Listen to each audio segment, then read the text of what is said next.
Well, once again, the Eagles do what they always do, and they decided to go out and get a player who is, high up on the consensus big board. I believe he was the highest player. Yeah, still highest player still available at number 12 on the consensus big board. They get him at 22. Usually, what they kind of just do is say, "Hey, we're going to go out and just get the player that we find to be get the player we think is the best player available, even if it's not the perfect fit. In a couple years, they'll end up playing, right? Like that's the Jalen Carter thing. Did they need him that year? Not necessarily, but he was able to still come in and contribute.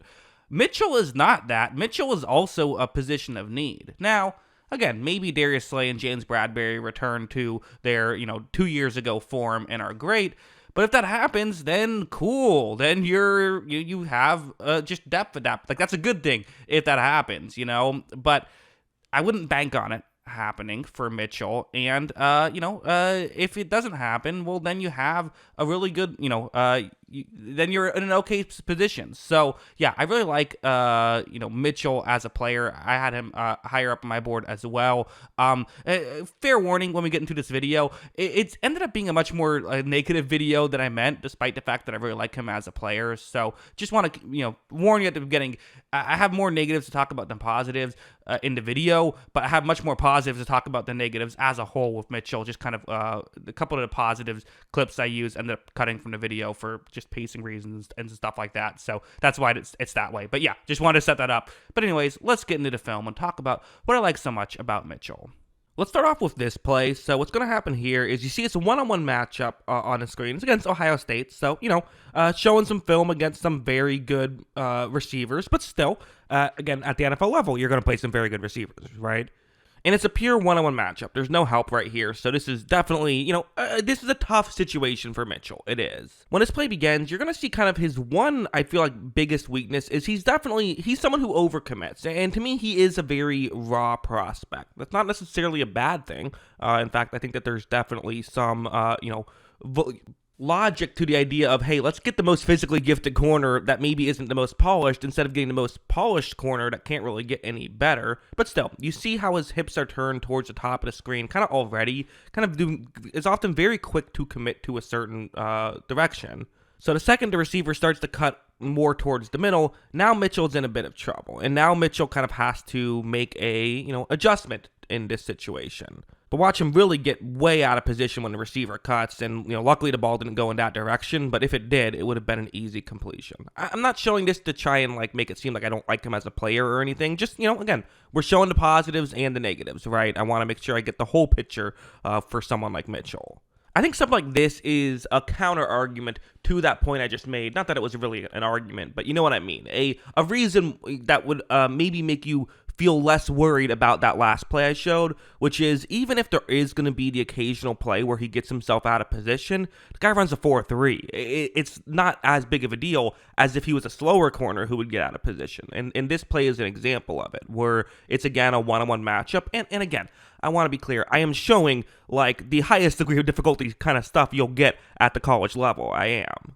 But watch how when this play begins, you're going to see that right here. Okay, well-ran route. Mitchell is, there's a step there, right? For sure. But this is where Mitchell can really, I think, thrive, which is his ability to come back. When he does overcommit, he can get back into position. And that's something you can teach a little, but that's something that just certain players aren't going to have. If you run a 4.5, you're screwed at this point.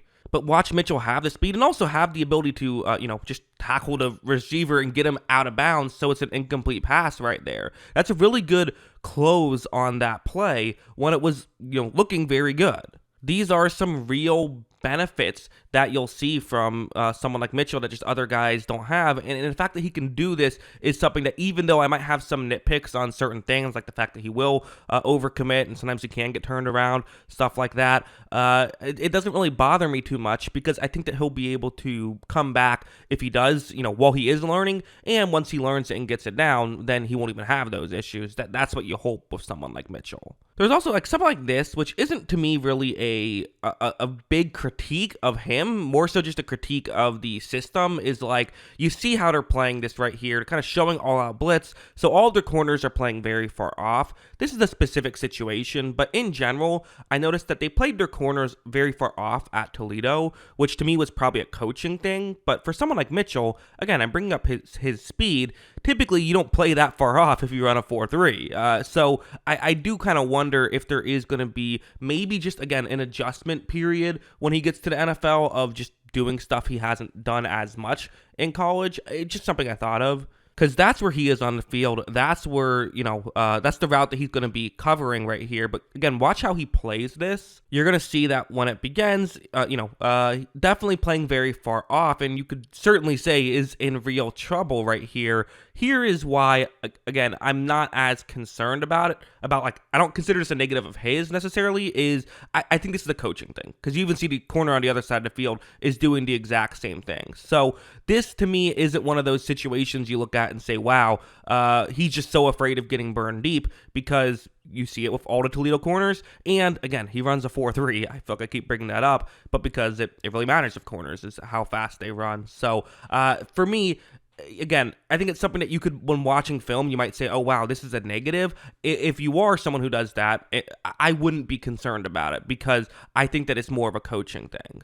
And like you see, I mean, this is going to be a completion. To be honest, these were most of the completions he gave up. Like, yeah, he had the occasional overcommitting, getting burned deep, which again, or not getting burned deep, but getting burned by, moving too far in and things like that. That's definitely something we saw of him, but it wasn't massive and wasn't really a big deal. The other catches he gave up were really stuff like this, where they feel more like coaching issues than, him just giving up catches. So if you are someone who saw like a lowlights reel or whatever, or just a bad play from him or whatever, sometimes it's this, and I wouldn't actually be as concerned about it. So yeah, it was, a bit of an odd video here where I feel like I had more negatives to say about Mitchell than positives, but I also feel positive about him as a player, and I feel like the negatives are more nitpicks and the positives are more strong positives that I feel really good about. At the end of the day, when you run a 4-3, you have good height and weight, and you're so good at closing on the ball. And I also kind of forgot to mention, unless I mentioned this before we got into the film, he was Pro Football Focus's highest graded corner in back-to-back years. So he does a lot of really good stuff, and even the nitpicks I have explanations for why I wouldn't really be concerned about them. So yeah, long story short, think he's a good player. That's what I think. What do you think? Let me know in the comments below. Always love hearing from y'all, and of course, as always, thanks for watching. Hey, you made it to the end of the video. I appreciate that. If you want to see more videos like this, make sure you hit the subscribe button or just click on the channel itself. I will be covering every little detail about this draft, so, if there's anything you're interested in, I'm sure I have a video about it. Make sure you check that out. Also, if you like movies, make sure you check out my movie channel. The link is in the description for that.